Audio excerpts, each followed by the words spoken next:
Mbahaye ikaze rero kuri Greta TV2 mu biganiro byacu bigiye bitandukanye muri abantu b'ingenzi cyane kandi rwose ndushaho gushimira ubashe gukora subscribe naho turayikora reka nkubwire ngo yikore nicyo gihe niyo saha kabisa ubashe kudushyikira niyo nkunga yonyine tugusaba nta kindi. Rero murabona kuri kamera zacu turi kumwe n'umuhanzi hano reka dutangira twibwira mu buryo bwa gihanzi ikaze kuri Greta TV2. Yeah, to the window pane.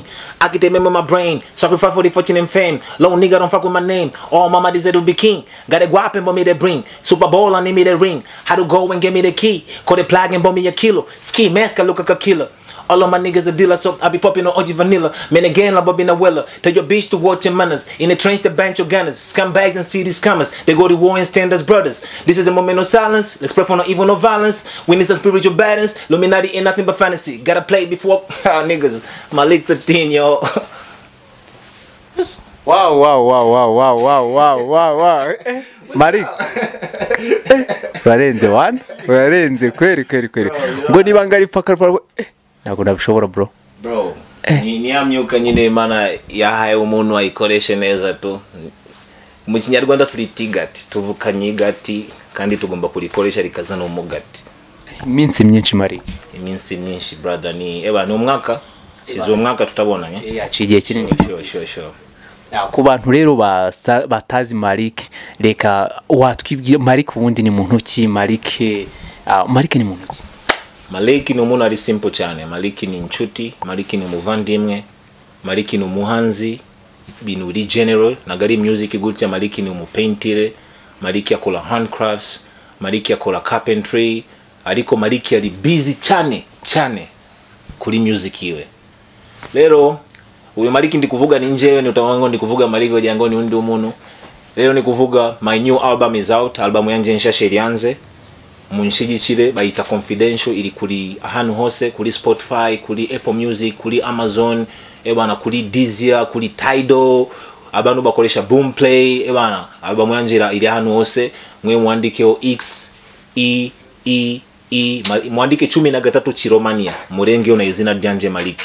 Ebana ahantu hose ni ubaza na Google irabikubwira tu.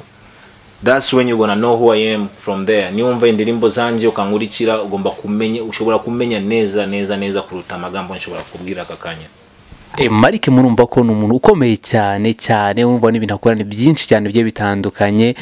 Malik umuntu ashobora kugira amatsiko kibaza se ibyo bintu byose ubihuza gute n'umuziki? Ese ubonera umwanya gute umuziki wawe ko numva cyane uri busy cyane n'umuziki muri iyi minsi ariko noneho hari n'ibindi uri gukora kandi wagiye nabyo ukomozaho cyane urushaho kutubwira. Ese Malik ibintu bya painting n'ibyo wagiye utubwira ubihuza gute n'umuziki wawe?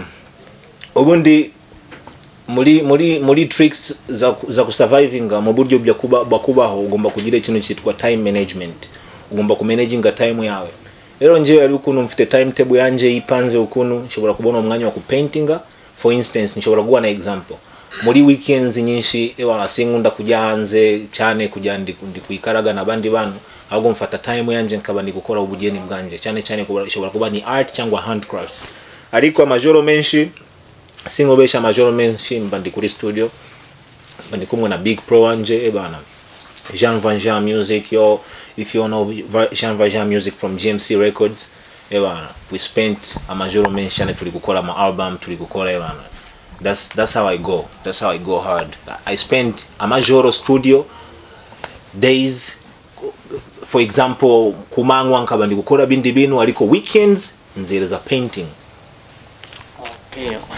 Malik uri umuhanga cyane ukurikije n'umuziki wawe ntekereza ko naba bavuga ngo barigana nta muntu wakwigana style yawe urimbamo. Ese style urimbamo y'umuziki wawe ni style urimbamo? Okay, njewe ubundi mu buryo buri creative nagunjya ni limita kandi nkunda kugerageza ahantu ubwenge bwanje bugarukira. Ni kuvuga nibidagutunguye ukabona mfitanye indirimbo n'umuntu kandi iri muri style ya zuke cyangwa nibigutungura ukabona mfitanye indirimbo n'umuntu kandi iri muri style ya blues. Ni kuvuga njewe nkora style zose kandi inspiration ni kura kubandi bano. If niduhurira muri field tugomba gukora n'indirimbo kandi wo uririmba blues ebana uwo munsi tuzaba turi kumwe mu blues nanjye uzansanga ndi nazamutse namanutse bana mu majwi yatandukanye mubije ni uza uri kurapa nanjye bana for example waje muri studio ribasta rhymes ukatangira baba nanje ndaguye wena gete microphone afika pone making on becho take hone kozana watu wibera mwene come ni ibintu nyine bisaba ku connect na the universe, ku connect na umuntu muri kumwe, ariko nje bwanje bwite nago nkunda kwirimita tu nicyo kinunzi. Malik, ukubona ukumva umuziki abona ko ni vibe zawe kabisa, ntago ari ibintu utangiye uyu munsi, umaze kingana iki muri umuziki unye? Actually natangiye ku recording as a recording artist ni miaka ni ini imyaka ini as a recording artist, kandi iyo myaka ini yose narindi public, narindi undercover cyane, kubera nari mfite n'indirimbo numva ko abantu bambaza ko Malik uziko this year February 7th tariki zirindwi mu kwezi kwa kabiri niyo nashize album yanje hanze. Ariko ubundi imyaka yose abavandimwe n'inshuti bari kumbaza kuki utashira indirimbo zawe hanze. N'ubu ngubu mfite na album eshatu ziri pending zitasoze, na iyo nasoye ni nshyashya tunakoze muri cyo gihe ntaniso, ariko mfite indirimbo nyinshi zitagize gusoka, kandi abantu bahora bambwira ngo sore indirimbo none mu myaka ine yose narindi gukora umuziki mwinshi, ndi ku recording ariko ntagize gusora. But this year 2024 nabonye ko ebana tujyaga tuvuga ngo future ebana ari kintu cyambwiye go ya future uri kumva ngo ni future ni 2024. Umvise no say nambwa this is the time, ndi tayari imizigo iri kuzanze, kandi ebana from now on ngenza hora mba ibintu mutajya mumva kenshi tu. Abantu ba kurikira umuziki wawe cyangwa se abantu bakunda ibihangano byawe, yaba na painting isa cyangwa yaba n'ibindi bikorwa ugenda ukora bigiye bitandukanye, Malik ni kibakwitegaho muri uyu mwaka? Muri uyu mwaka mugomba kumenya ko muri uyu mwaka mfite project ntende cyane mu muziki cyane. Muri uyu mwaka swabonye nashize hanze album yanje, kandi iyo album irimo indirimbo 11 11 songs, and mfite project ya kuzushutingira videos, mfite project ya kuzisambaza iyo album ikagera hano hose mu buryo ebana mu buryo ni ubaza n'umwana akabimenya. Umvije none muri umwaka ni kuvuga mu bintu byose ndi kubabwira, muri umwaka none ndi gutargetinga big stage, kubera ebana after all this grind muri Amazon ndi kumara studio muri zi album ndi gushira hanze, numva ko nyene kuba ndi na kuri BK Arena ndi ku performing live. No ebana that's what I want to do this year. Nshaka ko connect na abantu bashobora kuma big stage. If anybody sitting behind this camera and they think they can put me on a big stage, don't worry, connect to me. They want to connect to me in any way, you know what I'm saying? If you need to connect to me, there is a way. Or you can wait and then I try to connect to you, but it's gonna be easy. Nimba na of tobushatsi you can yejira changwa ewana bitangora chane, but I'm trying, kandi umwaka ewana muri umwaka target ni ku hitting platforms zose muri video na audio, kandi kwegera abanyarwanda hafi cyane na the rest of the world, kubandi kuri spotlight ya stage nini zizabera mu gihugu cyangwa na hanze y'igihugu. Malik, album yawe yitwa gute? Album yanje yitwa Confidential bivuga ni ikintu kiri confidential mu kinyarwanda, ashobora kuvuga ni ikintu kitagomba kumenywa na benshi, ni ikintu cyangwa ikintu kiri n'ibanga, ukuntu kiri mu ibanga gute. Ni isindi album yanje Confidential kubera nakubwiye ko izi ndirimbo nasoya ni indirimbo nakoze, ariko abantu nago bari bizi ko nazikoze. Umvise nari mfite inshuti zanje kubera nari amaze iminsi ngi kwitsimba hano ndi gukora indirimbo, na inshuti zanje zarambuza mbwira sa umeze bito uri gukora iki. Abantu benshi nago nababwiraga ibintu ndi gukora muri yo minsi, rero byari biri confidential ukuntu. Umvise none ntansore album ntanshira za ndirimbo ndambwe byabanga none nari soya, ariko ni confidential. Umvise ebana yo album muyegere iri hano hose kabisa, Confidential by XIII Malik. 13 mu Kiromania ukarengana izina ryanje Maliki, MALIK.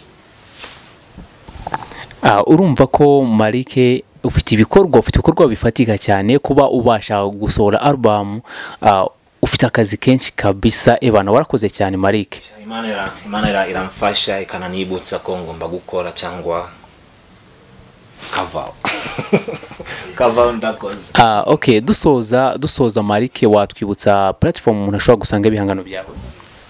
Kwa abantu bakoresha Spotify, kuri Spotify mushobora kumbona. Kwa abantu bakoresha Apple Music now Boomplay, Deezer, ni kuvuga mu platform menshi cyane ya streaming music ndimo. Yeah, you just have to type, cyangwa byoroshe cyane ushobora kujyana kuri Google, straight on Google search XIII Malik 13 mu kiromani urenzeho na Malik, ibikorwa byose bizazaho hasi bizaba bindanga. Okay, Malik urakoze cyane. Dusoza waduha kapera ku ndirimbo iri muri album yawe imwe byibura iri kuri album yawe niba bishoboka? Ari indirimbo nyinshi ariko reka ndirimbe kamwe kajyana na iyi situation ndimo muri TV niki.